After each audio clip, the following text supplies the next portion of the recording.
ನಮಸ್ಕಾರ ರೀ ಎಲ್ರಿಗೂ. ಈಗ ನೋಡ್ರಿ ನಾ ದಪ್ಪಟ್ಟಿ ಮಾಡ್ತಾಯಿದ್ದೀನಿ. ಇದಕ್ಕೆ ಜೋಳದ ಹಿಟ್ಟು ಸ್ವಲ್ಪ ಹಾಕ್ಕೊಂಡಿದ್ದೀನಿ, ಮತ್ತು ಕಡಲೆ ಹಿಟ್ಟು, ಮತ್ತು ಜೋಳದ ಹಿಟ್ಟು ಕಡಲೆ ಹಿಟ್ಟಕ್ಕಿಂತ ಅರ್ಧ ಅಷ್ಟು ಗೋಧಿ ಹಿಟ್ಟು ಹಾಕ್ಕೊಂಡಿದ್ದೀನಿ. ಸ್ವಲ್ಪ ರುಚಿಗೆ ತಕ್ಕಷ್ಟು ಉಪ್ಪು, ಜೀರಿಗೆ ಮತ್ತು ಸ್ವಲ್ಪ ಅರಿಶಿಣ, ಖಾರದ ಪುಡಿ ಮತ್ತು ಕೊತ್ತಂಬರಿ ಸೊಪ್ಪು. ಕೊತ್ತಂಬರಿ ಸ್ವಲ್ಪ ಜಾಸ್ತಿನೇ ತೊಗೋಬೇಕು, ಅಂದ್ರೆ ದಪ್ಪಟ್ಟಿ ಚಲೋ ಆಗ್ತಾವೆ. ಕೊತ್ತಂಬರಿ ಹಾಕಿ ಈಗ ಸ್ವಲ್ಪ ನೀರು ಹಾಕಿ ಕಲಸಿದ್ರೆ ಹಿಟ್ಟು ರೆಡಿ ಆಗ್ತದೆ ರೀ. ರೊಟ್ಟಿ ಯಾವ ರೀತಿ ಮಾಡ್ತೀವಿ ಜೋಳದ ರೊಟ್ಟಿ ಅದೇ ಥರ ಹಿಟ್ಟು ಮಾಡ್ಕೊಂಡ್ರೆ ಆಯಿತು. ಈಗ ಇದು ಮಾಡ್ಕೊಳಕ್ಕೆ ಬಿಳಿ ಎಳ್ಳು ತೊಗೊಂಡಿದ್ದೀನಿ, ಮತ್ತು ಎಣ್ಣೆ ತೊಗೊಂಡಿದ್ದೀನಿ, ಮತ್ತು ನೀರು ಹಚ್ಚಲಿಕ್ಕೆ ಒಂದು ಕಾಟನ್ ಬಟ್ಟೆ ನೀರು ತೊಗೊಂಡಿದ್ದೀನಿ. ಈಗ ನೋಡಿರಿ ರೊಟ್ಟಿ ಯಾವ ರೀತಿ ಮಾಡ್ತೀವಿ ಅದೇ ರೀತಿ ಇದಕ್ಕೆ ಎಳ್ಳು ಹಚ್ಚಬೇಕು. ಈ ಥರ ಎಳ್ಳು ಹಚ್ಚಿ ರೊಟ್ಟಿ ಮಾಡೋ ಥರ ತಟ್ಟಿದ್ರೆ ಆಯ್ತು ನೋಡ್ರಿ ದಪ್ಪಟ್ಟಿ.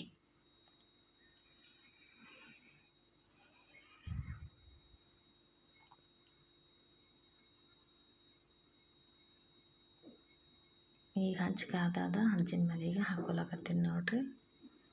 ನೀರು ಹಚ್ಕೋಬೇಕು. ಒಂದು ಸೈಡ್ ನೀರು ಹಚ್ಚಿ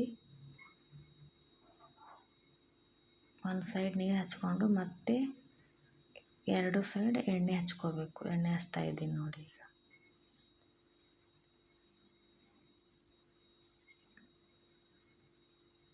ನೋಡಿ ಎರಡು ಕಡೆ ಎಣ್ಣೆ ಹಚ್ಚಬೇಕು.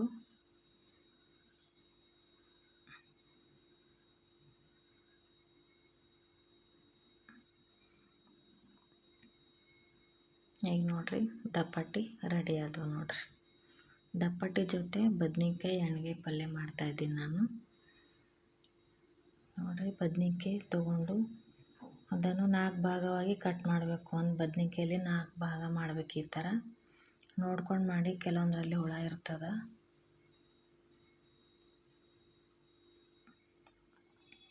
ಈಗ ಎಲ್ಲ ಬದ್ನಿಕಾಯಿ ಅದೇ ರೀತಿ ಕಟ್ ಮಾಡಿ ಇಟ್ಟಿದ್ದೀನಿ.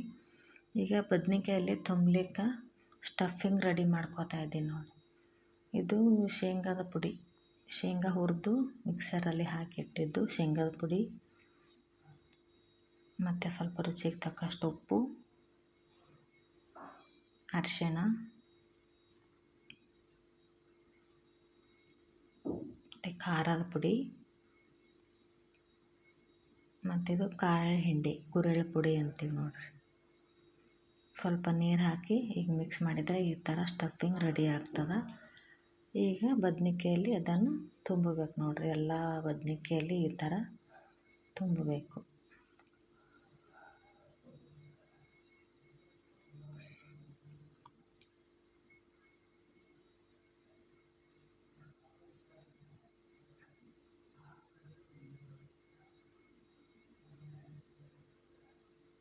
ನೋಡ್ರಿ ಎಲ್ಲ ಬದ್ನಿಕಾಯಿ ತುಂಬಿಟ್ಟಿದ್ದೀನಿ. ಈಗ ಗ್ಯಾಸ್ ಆನ್ ಮಾಡ್ಕೊಂಡು ಒಂದು ಕಡಾಯಿ ಇಡ್ತೀನಿ. ಕಡಾಯಿಯಲ್ಲಿ ಎಣ್ಣೆ ಹಾಕಬೇಕು.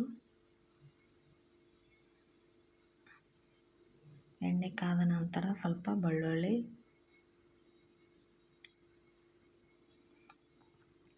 ಈಗ ಟೊಮ್ಯಾಟೊ,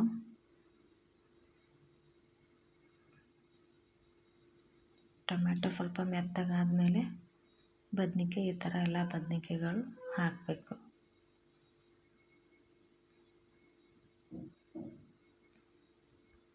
ನೋಡಿ ಈ ಥರ ಎಣ್ಣೆಯಲ್ಲಿ 5 ನಿಮಿಷ ಫ್ರೈ ಮಾಡಿದರೆ ರೆಡಿ ಆಯಿತು ನೋಡಿರಿ ಬದ್ನಿಕಾಯಿ ಪಲ್ಯ. ಮೇಲೆ ಸ್ವಲ್ಪ ಕೊತ್ತಂಬರಿ ಹಾಕಬೇಕು.